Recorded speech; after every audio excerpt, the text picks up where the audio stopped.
He was 34 years old and had never owned a suit. Not once in his entire life. He had worn borrowed clothes to his grandmother's funeral, and even those had been 2 sizes too big. Now, standing in the supply closet of one of the most expensive hotels in the city, he pulled on the same faded work shirt he wore every single day. Blue cotton, frayed at the collar, with a small stain near the pocket that would never come out no matter how many times he washed it. His name tag said, "Maintenance Staff," because the hotel didn't think janitors deserved their actual names on their chests. He had worked here for 6 years. 6 years of mopping floors, unclogging toilets, emptying trash cans, and being invisible to every guest who walked through those golden doors. People looked right through him like he was made of glass. Sometimes they stepped around him without even breaking their conversation. Other times they complained about the smell of cleaning chemicals, as if he wasn't standing right there, holding the mop, breathing the same air. But he never complained. Not once. Because this job paid the bills. It kept the lights on in his tiny apartment. It put food on the table. And most importantly, it gave him access to something he loved more than anything else in the world: the piano. There was a beautiful grand piano in the hotel lobby. Black and shiny, it sat near the marble fountain like a piece of art. During the day, professional musicians came to play for the guests. Soft jazz, classical pieces, the kind of music that made rich people feel even richer. But late at night, after the lobby emptied and the front desk staff got busy with paperwork, he would sneak over to that piano and play. Just for a few minutes. Sometimes longer if no one was watching. He had been playing piano since he was 7 years old. His grandmother had found an old keyboard at a yard sale. The kind with missing keys and a crack running down the middle. She paid $12 for it and carried it home on the bus, holding it on her lap like a newborn baby. When she gave it to him, she said something he would never forget. "Music is free," she told him. "You don't need money to make something beautiful." He didn't have lessons. He didn't have teachers. He didn't have any of the things that other kids had when they learned to play. What he had was a broken keyboard, a library card, and more determination than most people see in a lifetime. He checked out books about music theory. He watched videos on the old computer at the public library. He listened to recordings of the great pianists and tried to copy what they did, note by note, until his fingers ached and his eyes burned from staring at the screen. By the time he was 12, he could play Beethoven. By 15, he had moved on to Chopin and Debussy. By 20, he was writing his own compositions in a notebook he kept hidden under his mattress. But none of it mattered, because when you grow up poor, when you come from a neighborhood where people are more worried about paying rent than pursuing dreams, nobody cares if you can play piano. There are no talent scouts walking through the projects. There are no music agents waiting at the bus stop. The world doesn't come looking for people like him. And he learned that lesson early. He played at church sometimes. When the regular pianist was sick, he played at shelters during the holidays. For people who had even less than he did, he played on street corners when he was desperate for cash, his fingers freezing in the winter cold while people hurried past without stopping. Some days he made $20. Some days, he made nothing. Once, a woman gave him half a sandwich because she didn't have any change. That was his life. Playing for scraps, taking whatever the world decided to throw his way and being grateful for it. So when he got the job at the hotel, he thought maybe things were finally looking up. Steady paycheck, health insurance, a chance to be around that beautiful piano, even if he could only touch it when no one was looking. It wasn't the dream. It wasn't even close to the dream. But it was something. And for people like him, something was usually the best you could hope for. Tonight, the hotel was buzzing with activity.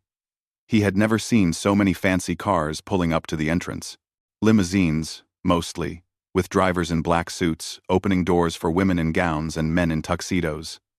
The charity fundraiser had been planned for months, and everyone on staff knew it was a big deal. The kind of event where the mayor showed up. The kind of event where a single bottle of wine cost more than his weekly paycheck. He stayed out of the way. like he always did, pushed his cleaning cart through the back hallways, emptied trash bins in the service corridors, kept his head down, and his mouth shut. That was the rule for people like him. Be useful, be quiet, be invisible. But as he passed by the ballroom entrance, he heard something that made him stop.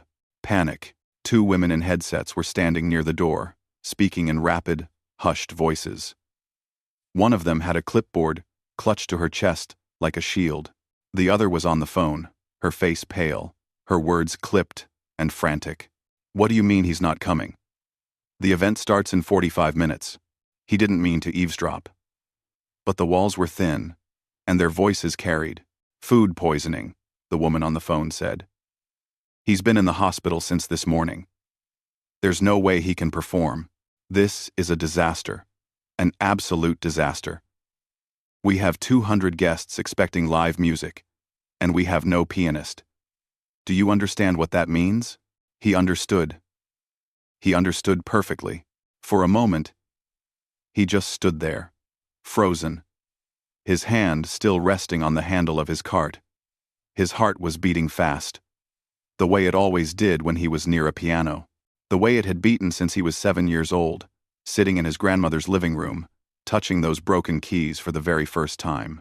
He thought about all the times he had been told no, all the times he had been overlooked, all the times he had played his heart out for an empty room or a crowd that didn't care. He thought about the woman who gave him half a sandwich because she didn't have any change. He thought about his grandmother, who believed in him even when no one else did. And before he could talk himself out of it, he stepped forward. "Excuse me," he said. His voice came out quieter than he intended, almost a whisper. The two women turned to look at him, their expressions shifting from panic to confusion. They saw the uniform, the mop, the name tag that didn't even have his name on it. "I can play." The woman with the clipboard stared at him for a long moment. Then she let out a short, sharp laugh. Not a mean laugh. Exactly. More like the kind of laugh you make when someone says something so unexpected that you don't know how else to respond. "You can play," she repeated. It wasn't a question. It was disbelief, wrapped in 4 words. "Yes, ma'am. I've been playing since I was a kid. I know Chopin, Debussy, Rachmaninoff. I know jazz standards too. Gospel. Some pieces I wrote myself." The woman exchanged a look with her colleague. He could see what they were thinking. It was written all over their faces. This man mops floors for a living. This man empties our trash. This man couldn't possibly be serious. "Look," the woman with the clipboard said, her voice softening just a little. "I appreciate the offer. I really do. But this is a very important event. We can't just let anyone." "I know," he said. "I know what this is. And I know what I look like. But I promise you, if you give me 5 minutes at that piano, you won't regret it." She studied him. Really looked at him. Maybe for the first time since he started working there. He didn't flinch. He didn't look away. He just stood there, holding on to the only thing he had ever truly believed in. Himself. The woman sighed. Then she pulled out her phone and made a call. The woman with the clipboard led him down a hallway he had never walked before. Not because he wasn't allowed, but because there had never been a reason. This was where the important people gathered before events. The walls were lined with oil paintings in golden frames. The carpet was so thick and soft that his worn-out work shoes sank into it with every step. He felt out of place. Like a stain on a white tablecloth. Like something that didn't belong, and everyone knew it. They stopped in front of a large wooden door. The woman knocked twice, then pushed it open without waiting for an answer. Inside was a private lounge filled with leather chairs, crystal decanters, and people who looked like they had never worried about money a single day in their lives. There were about 8 of them. Men in tailored suits, women in designer dresses. All of them holding glasses of champagne or whiskey. All of them mid-conversation, when the door opened, and all of them turned to look at him the moment he stepped inside. He recognized one of them immediately. The man sitting in the largest chair, the one positioned like a throne at the center of the room. He was older, maybe mid-60s, with silver hair combed back and a watch on his wrist that probably cost more than a car. This was the man who hosted the fundraiser every year, the man whose name was on the building, the man who owned half the real estate in the city and gave away millions to charity like it was pocket change. He had seen this man before, of course.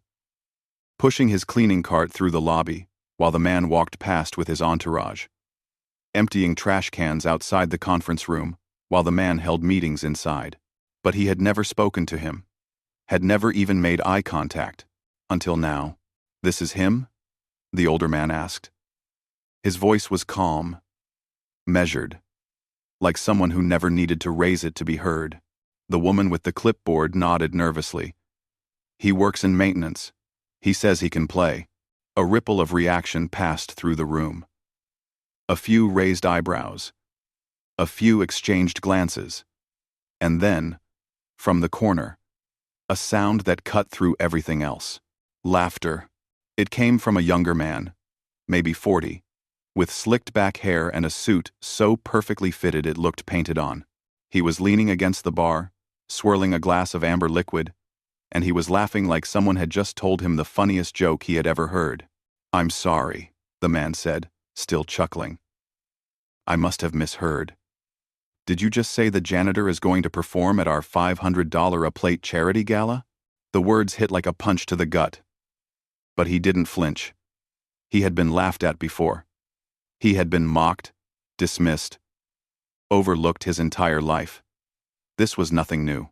This was just another room full of people who couldn't see past his uniform. "I didn't say he's going to perform," the woman with the clipboard replied quickly. "I said he offered. I thought it was worth mentioning, since we have no other options." "One. No other options?" A woman in a red dress spoke up now, her voice dripping with disbelief. "We have speakers. We have background music. We have a dozen streaming playlists we could use. Anything would be better than putting some maintenance worker on stage and hoping for the best." "With all due respect," another man added, "the mayor is coming tonight. The governor's wife is on the guest list. We can't afford to turn this into a joke." The older man in the center chair hadn't spoken yet. He just sat there, watching, listening, his fingers steepled beneath his chin. His eyes moved slowly from person to person, taking in every word, every reaction. And then, finally, his gaze settled on the janitor standing by the door. "Come here," he said. It wasn't a request. It was a command. Soft, but firm. The kind of voice that expected to be obeyed. He walked forward, his heart pounding so loud he was sure everyone in the room could hear it. He stopped a few feet from the chair, close enough to see the lines on the older man's face, the sharp intelligence in his eyes.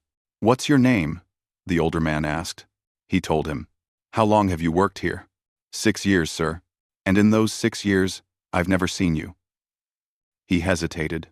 The question felt like a trap, but he answered honestly. "Because people don't usually notice folks like me, sir. We're supposed to be invisible. That's kind of the job." Something flickered in the older man's expression. Maybe respect. Maybe curiosity. It was hard to tell. "You say you can play piano. Where did you learn?" "Taught myself, sir. Started when I was 7.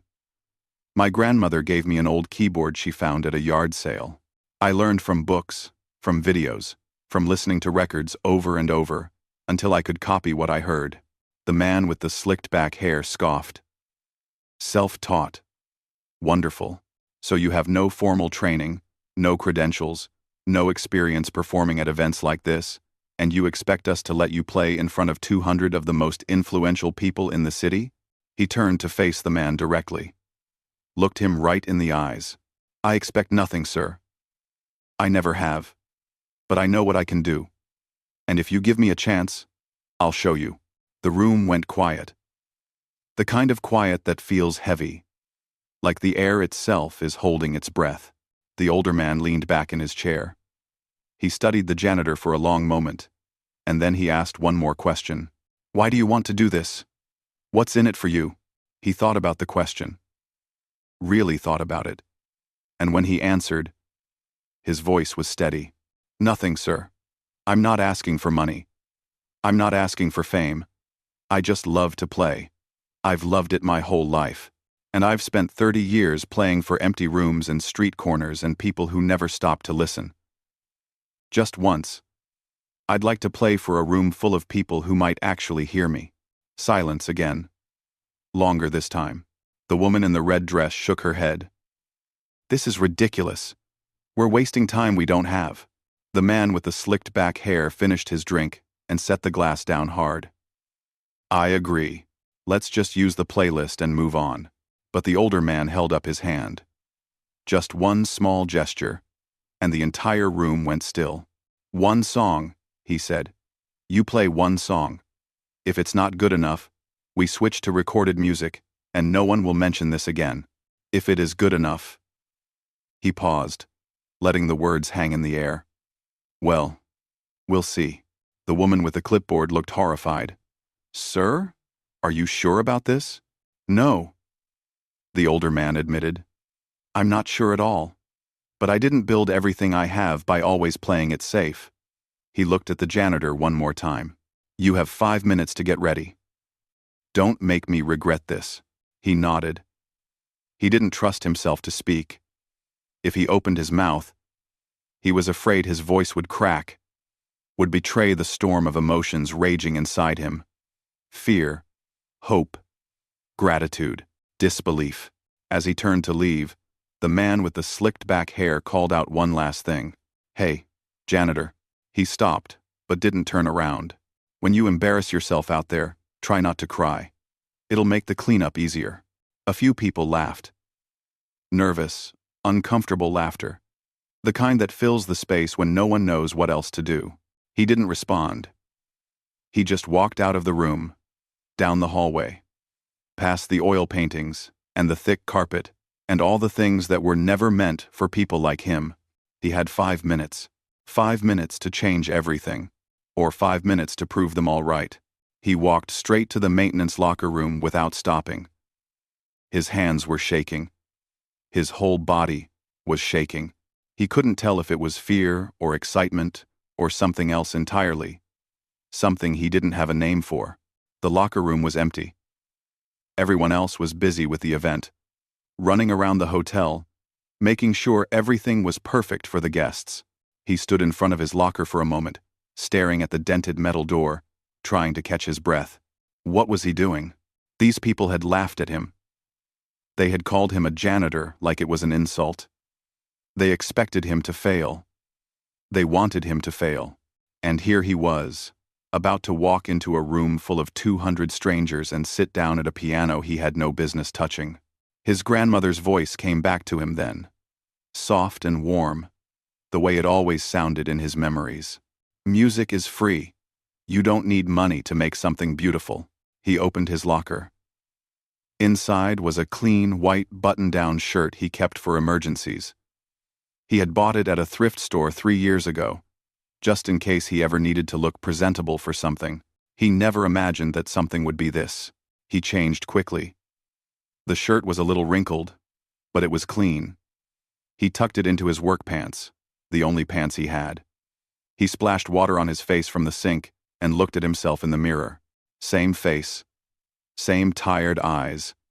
Same man who had been invisible for 34 years. But tonight, for better or worse, people were going to see him. He walked back toward the ballroom. The hallways were crowded now, with servers carrying trays and event staff speaking into headsets. Nobody paid attention to him. He was just another body moving through the chaos, unremarkable and unnoticed. When he reached the ballroom entrance, he stopped. The doors were open, and he could see inside. The room was enormous. Crystal chandeliers hung from the ceiling like frozen waterfalls, casting soft golden light over everything below. Round tables covered in white linen filled the floor, each one set with fine china and gleaming silverware. Flowers erupted from centerpieces in bursts of color. And at the far end of the room, raised on a small platform, sat the piano, a Steinway Grand, black and polished until it shone like glass, It was the most beautiful instrument he had ever seen up close. He had admired it from a distance for years, had snuck moments at the hotel lobby piano whenever he could. But this was different. This was the real thing. The guests were already seated. 200 of them.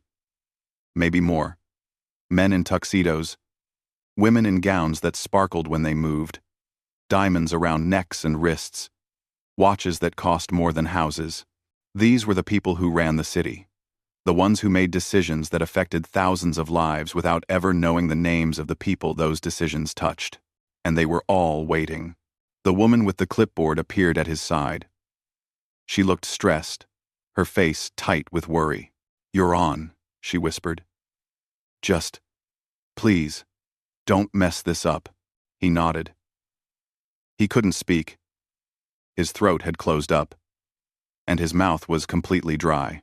He started walking. The distance from the door to the piano felt like miles. Every step echoed in his ears, louder than it should have been. He was aware of heads turning, of eyes following him across the room. He heard whispers, confused murmurs. Someone at a nearby table leaned over to their companion and said something he couldn't quite catch, but he kept walking. When he reached the platform, he climbed the 3 small steps and stood in front of the piano. The bench was already pulled out, waiting for him. He looked at the keys, all 88 of them, lined up in perfect order like old friends. He sat down. The room didn't go quiet. Not yet. People were still talking, still laughing, still clinking glasses and cutting into their appetizers. To them, he was just background noise. Entertainment they hadn't asked for and didn't particularly want. He placed his hands on the keys. They were cool and smooth beneath his fingers. He took a breath, then another, and then, somewhere near the front of the room, he heard it. A laugh. He looked up and saw the man with the slicked-back hair sitting at a table near the stage. The same man who had mocked him in the private lounge. The same man who had told him not to cry when he embarrassed himself. He was leaning back in his chair, a smirk on his face, whispering something to the woman next to him. She covered her mouth to hide her smile. They were laughing at him. Already, before he had played a single note, something shifted inside him then. Something old and deep, buried under years of rejection and disappointment. It wasn't anger, exactly. It was something stronger, something quieter. It was certainty. He closed his eyes, and he began to play. He chose Chopin. Ballade, no. 1-inch G minor. It was one of the hardest pieces ever written for piano. A work that told an entire story without using a single word. It started soft, almost hesitant, like a question being asked in the dark. The notes drifted through the air, fragile and uncertain. At first, nothing changed. People kept talking. Silverware kept clinking. The hum of conversation continued, like a wave that refused to break. But then the music began to build. The melody grew stronger, more insistent. It climbed, and fell, and climbed again. Each phrase, more urgent than the last. His fingers moved across the keys like they had a mind of their own. Finding notes he hadn't played in years. Pulling sounds from the instrument that seemed to come from somewhere beyond himself. Slowly, one by one. The conversation stopped. A woman at the nearest table set down her fork and turned toward the stage. A man who had been checking his phone slipped it into his pocket without looking away. The servers paused in the aisles, trays balanced on their hands, frozen in place. The music swelled. It crashed like thunder, then retreated to a whisper. It ached with a sadness that had no name, a longing that everyone in the room could feel, but no one could explain. It was grief. It was hope. It was everything he had carried inside him for 30 years, finally given a voice. He forgot where he was. He forgot the fancy clothes, and the expensive wine, and the people who had laughed at him. He forgot the man with the slicked-back hair, and the woman in the red dress, and everyone who had ever looked at him like he was nothing. All that existed was the music. And somewhere in the middle of it all, something happened that he didn't expect. He heard a sound that cut through everything else. A sob. He didn't open his eyes. He didn't stop playing. But he knew. He could feel it. The room had changed. The energy had shifted. Something invisible had cracked open. And the music was pouring through. The piece built toward its final climax, a thundering cascade of notes that demanded everything he had. His arms ached, his fingers burned, sweat dripped down the back of his neck. And then, with one last chord that seemed to hang in the air forever, it was over. He lifted his hands from the keys. He opened his eyes. And for the first time in his life, a room full of people was looking at him like he mattered. No one moved. No one spoke. The silence was so complete that he could hear his own heartbeat pounding in his chest. He didn't know what came next. But for this one moment, for this single breath in time, he had been heard. And that was enough. The silence lasted for what felt like forever. He sat at the piano bench, his hands trembling in his lap, afraid to move, afraid to breathe, afraid that any small motion would shatter whatever spell had fallen over the room. Then it happened. One person started clapping. Just one. Somewhere near the back of the ballroom, a single pair of hands came together. The sound sharp and clear in the stillness. Then another joined. And another. Within seconds, the applause spread like wildfire. It rolled through the room in waves, building and building, until it became a roar. People were rising from their chairs. First a few, then dozens, then the entire room. 200 people stood on their feet, clapping so hard that the chandeliers seemed to tremble overhead. He couldn't process it. His brain refused to accept what was happening. These were the same people who had ignored him for 6 years. The same people who had stepped around him in hallways, complained about cleaning chemicals, looked through him like he didn't exist. And now, they were standing. For him, a woman at the front table was crying openly, dabbing at her eyes with a cloth napkin. An older man beside her had his hand pressed to his chest, his face soft with emotion. Everywhere he looked, he saw something he had never expected to see: respect. The applause went on and on. It didn't fade after a few seconds like polite clapping usually does. It kept going, wave after wave, as if the room didn't want it to end. Some people were shaking their heads in disbelief. Others were leaning over to their neighbors, speaking rapidly, gesturing toward the stage. He didn't know what to do. He had never received a standing ovation in his life. He had never received much of anything.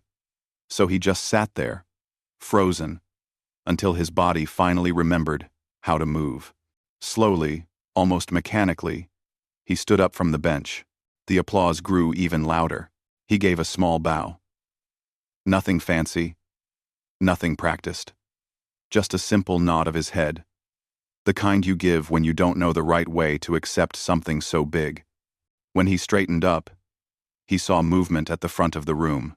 The older man was walking toward him. The one with the silver hair and the expensive watch. The one who had given him a chance when everyone else wanted to throw him out. He climbed the 3 small steps to the platform and stopped directly in front of the piano. The room quieted, sensing that something important was about to happen. The older man extended his hand. For a moment, he just stared at it. This was a hand that had signed million-dollar deals. A hand that had shaken the hands of presidents and governors and CEOs. And now, it was reaching out to him, a janitor. A man who mopped floors for a living. He took it. The handshake was firm and warm, and the older man held on for longer than necessary, looking him directly in the eyes. That, the older man said, his voice carrying through the now silent room, was the most beautiful thing I have heard in 20 years of hosting this event. Another wave of applause. Shorter this time, but just as sincere. The older man didn't let go of his hand. Instead, he turned slightly, addressing the crowd, while keeping his grip steady. Most of you don't know this man. I certainly didn't. Not until an hour ago. He has worked in this hotel for 6 years. 6 years. And in all that time, Not one of us knew what he was capable of. He paused, letting the words sink in. That should make us all think very carefully about who we overlook, about who we dismiss, about the assumptions we make based on uniforms and job titles and the places people come from. The room was completely still. Even the servers had stopped moving. Standing frozen in the aisles with their trays, the older man finally released his hand and took a step back. "I don't know what happens next," he said, quieter now, speaking only to him. "But I promise you this. You will not be invisible anymore." Before he could respond, before he could even begin to find the words, another figure approached the stage. The man with the slicked-back hair. He looked different now. The smirk was gone. The arrogance had drained from his face, leaving something else behind. Something that looked almost like shame. He stopped at the edge of the platform and stood there for a moment, as if gathering courage. Then, he spoke. "I owe you an apology." The words came out rough, like they were hard to say. The man cleared his throat and tried again. "I laughed at you. I mocked you. I assumed I knew exactly who you were and what you were capable of, and I was wrong. Completely wrong." He shook his head slowly. "What you just did. I've been to concerts all over the world. Vienna, Paris, New York. I've heard the best pianists money can buy, and none of them made me feel what you just made me feel." He didn't know how to respond. Part of him wanted to say something sharp, something that would remind this man of every cruel word he had spoken. But looking at him now, seeing the genuine regret in his eyes, the anger faded. "Thank you," he said simply. "That means a lot." The man nodded, then stepped back and disappeared into the crowd. For the next hour, he barely had a moment to breathe. Person after person approached him, wanting to shake his hand, wanting to tell him how moved they were, wanting to know his story. A woman in a silver gown pressed a business card into his palm and told him to call her office on Monday. A man with a gray beard said he was on the board of the city's symphony and would love to discuss opportunities. An elderly woman with kind eyes simply hugged him and whispered, "Your grandmother would be so proud." That one nearly broke him. Through it all, he stayed humble. He answered questions honestly. Yes, he was self-taught. No, he had never performed professionally. Yes, he still worked in maintenance. No, he didn't have an agent or a manager or anyone representing him. He was just a man who loved music and had finally gotten a chance to share it. Eventually, the crowd thinned. The event wound down. Guests began drifting toward the exit, collecting coats and calling for cars. The servers started clearing tables, and the ballroom slowly returned to its empty state. He found himself standing alone near the piano, looking at the keys one last time. The woman with the clipboard appeared beside him. She looked exhausted, but there was a warmth in her expression that hadn't been there before. "I don't even know what to say," she admitted. "When you came up to me earlier, I thought." "Well, you know what I thought." "I know," he said. "I'm sorry. Don't be. You gave me a chance. That's more than most people have ever done." She smiled, a real smile, and then glanced down at her clipboard. "The hotel manager wants to see you tomorrow morning. I don't know what it's about, but I think your life is about to change." He looked back at the piano, ran his fingers lightly across the keys without pressing down. "Maybe," he said, "but I'm still the same person I was this morning. I just finally got someone to listen." She nodded slowly, as if she understood. Then she walked away, leaving him alone with the instrument that had changed everything. He stood there for a long time, thinking about everything that had happened. Thinking about his grandmother, and the broken keyboard, and the years of playing for empty rooms. Thinking about what the older man had said, "You will not be invisible anymore." He wasn't sure if that was a promise or a warning. But either way, he knew one thing for certain. He was ready to find out. The next morning came faster than he expected. He barely slept. Every time he closed his eyes, he heard the applause again. He saw the faces of people who had looked at him like he was somebody. He felt the older man's handshake, firm and real, like a door swinging open after being locked for 30 years. He arrived at the hotel early, before his shift was supposed to start. He wasn't sure if he still had a shift. He wasn't sure of anything anymore. The lobby felt different. Or maybe he felt different walking through it. A security guard who had never spoken to him before nodded and said good morning. A woman at the front desk smiled at him like she recognized him. Small things, tiny moments, but they added up to something bigger. The hotel manager's office was on the 3rd floor. He had never been inside, had never even seen the door up close. Now he stood in front of it, his heart beating the same way it had beaten before he sat down at the piano. He knocked. A voice told him to come in. The manager was a serious woman in her 50s, with sharp eyes and a no-nonsense expression. She was sitting behind a large desk, covered in papers and folders. When he walked in, she looked up and studied him for a long moment. "Sit down," she said. He sat. She didn't say anything at first, just kept looking at him like she was trying to figure something out. Finally, she leaned back in her chair and folded her hands. "I've worked in this industry for 30 years, she said. He didn't know what to say, so he stayed quiet. "My phone has been ringing since 6 o'clock this morning. Guests calling to ask about you. Board members wanting to know your story. A reporter from the local news station left 3 messages." She paused. "Do you understand what's happening?" He shook his head slowly. "Not really, ma'am." She almost smiled. "Almost. What's happening is that you've become the most talked about person in this city overnight. And I need to figure out what to do with you." His stomach dropped. "Here it comes," he thought. "They're going to fire me. They're going to say I embarrassed them, that I overstepped, that janitors aren't supposed to play at fancy galas." But that's not what she said. "I'm not going to pretend I knew you before yesterday," she continued. "I'm ashamed to admit that I didn't even know your name. You've worked here for 6 years, and you were invisible to me. That's my failure, not yours." She took a breath. "I can't undo that, but I can do something now." She slid a piece of paper across the desk. He looked down at it. It was a letter, typed on hotel stationery. He read it slowly, word by word, because his brain couldn't process it any faster. It was a job offer.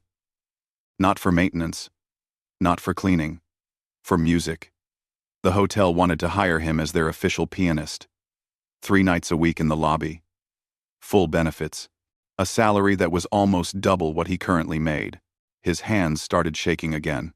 "You don't have to answer right now," the manager said. "Take a few days. Think about it." He looked up at her. "I don't need a few days," he said. His voice cracked, but he didn't care. "Yes. The answer is yes." That was how it started. The hotel job was just the beginning. Word spread fast. Newspapers picked up the story. Local news stations ran segments about the janitor who stunned a room full of millionaires. Social media exploded with clips that guests had secretly recorded on their phones. Within a week, his face was everywhere. The older man with the silver hair kept his promise. He connected him with a music professor at the university, a woman who had trained concert pianists for decades. She offered to work with him for free, not because he needed to learn how to play, but because she wanted to help him refine what he already had. To polish the diamond, she said, not create one. He started performing at other events.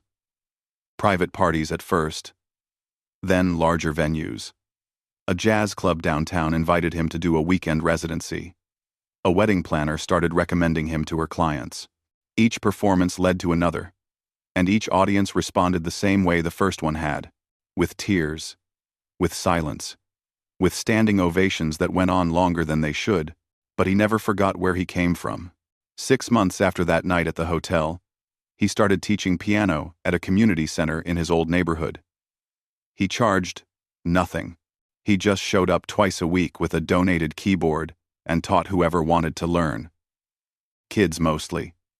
teenagers, who reminded him of himself, young people with talent and fire but no money, no connections, no one to tell them they were worth something.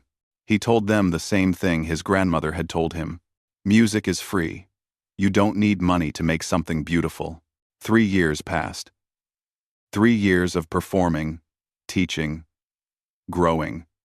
3 years of finally being seen. And then came the invitation, a showcase at one of the most famous concert halls in the country. A special event celebrating self-taught musicians from around the world. They wanted him to perform an original composition. His own music, Apathy, Cracing Dids, Arsene says, the pieces he had been writing in secret since he was 20 years old. When he walked onto that stage, he thought about the boy with the broken keyboard. He thought about the library books and the YouTube videos and the nights spent practicing until his fingers bled. He thought about the street corners and the shelters and the woman who gave him half a sandwich because she didn't have any change.